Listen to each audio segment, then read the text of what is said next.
Assalamualaikum warahmatullahi wabarakatuh. Perkenalkan, kami dari kelompok 4 akan menjelaskan tentang e-payment dan accounting, mata kuliah Sistem Informasi Akuntansi. Dosen pengampunya yaitu Dr. Faiza Rini, Eskom Mkom. Assalamualaikum warahmatullahi wabarakatuh. Nama saya Muhammad Anifan Syahriza, NPM 18100-117. Saya akan menjelaskan tentang e-payment. E-payment adalah salah satu pembayaran yang menggunakan fasilitas internet sebagai sarana perantara. Saat ini banyak startup yang memfasilitasi pihak penjual dan pembeli dengan memberikan jaminan keamanan transaksi e-commerce. Untuk menjamin keamanan transaksi tersebut, startup yang menjadi perantara akan bekerja sama dengan sejumlah lembaga perbankan untuk mulai memfasilitasi e-payment secara aman, cepat, dan praktis. Dengan menggunakan fasilitas e-payment, pihak penjual dan pihak pembeli akan mendapatkan beragam bermanfaat, antara lain yang pertama yaitu transaksi yang mudah dan dapat dilakukan secara universal selama masih berada dalam wilayah negara. Yang kedua, keamanan transaksi lebih terjaga dibandingkan dengan melakukan transaksi secara cash atau secara transfer rekening pribadi. Yang ketiga, penggunaan waktu dan tenaga menjadi lebih simpel dan efisien.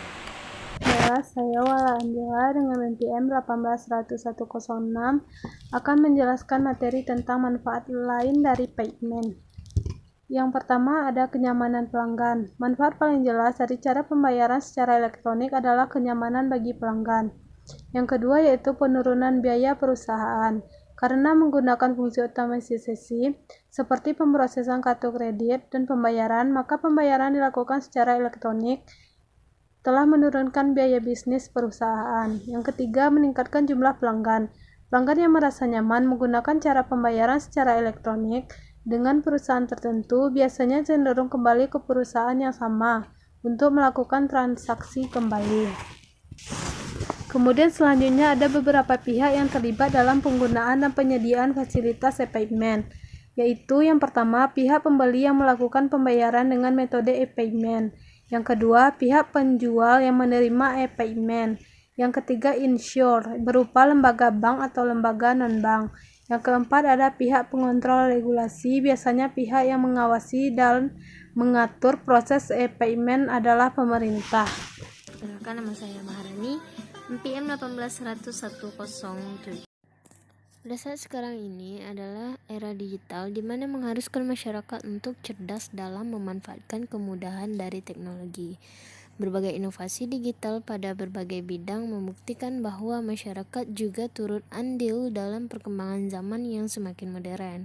Perkembangan bisnis finansial teknologi atau fintech juga ikut mempengaruhi munculnya perusahaan startup yang bergerak di sektor keuangan digital. Salah satu produk finansial digital tersebut adalah e-wallet. Di sini saya mengambil contoh e-payment saat ini yaitu e-wallet.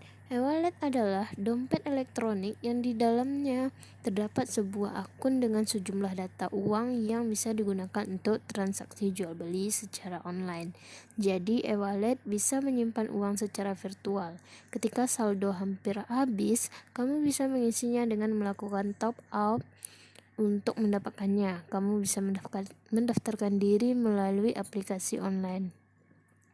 Nah, salah satu aplikasi online yang biasa kita gunakan yaitu di sini saya mengangkatnya aplikasi Dana. Dana adalah dompet digital Indonesia yang didesain untuk menjadikan setiap transaksi non tunai dan non kartu secara digital, baik online maupun offline, dapat berjalan dengan cepat, praktis, dan tetap terjamin keamanannya. Keamanan Dana dompet digital yang menggunakan kode PIN dan OTP menjadikan transaksi lebih aman dengan kode PIN dan OTP ini. Kemudian dengan adanya kode QR dan dinamis, pembayaran dengan saldo Dana dan kartu bank lebih cepat dan aman.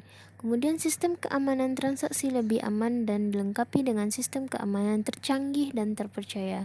Kemudian untuk garansi 100% saldo dan alat pembayaran yang tersimpan dijamin 100% keamanannya. Di samping itu, aplikasi Dana juga memiliki produk dan layanan, di antaranya konsumen bisa melakukan isi ulang pulsa dan data, kemudian pembayaran air, pembelian games, listrik, pasca prabayar, digital voucher, Kemudian Dana juga memiliki menu transfer, yaitu transfer via bank, tarik saldo, bayar patungan, kemudian ada dana kaget. Kemudian di Dana juga memiliki bills, di antaranya ada bills listrik, air, bayar, telkom, gas, internet, cicilan, dan lain-lain. Tidak hanya Dana yang digunakan untuk transaksi digital, banyak e-payment yang lain atau aplikasi-aplikasi yang lain yang digunakan untuk pembayaran transaksi secara digital atau secara non-tunai. Mungkin hanya itu materi dari kami. Assalamualaikum warahmatullahi wabarakatuh.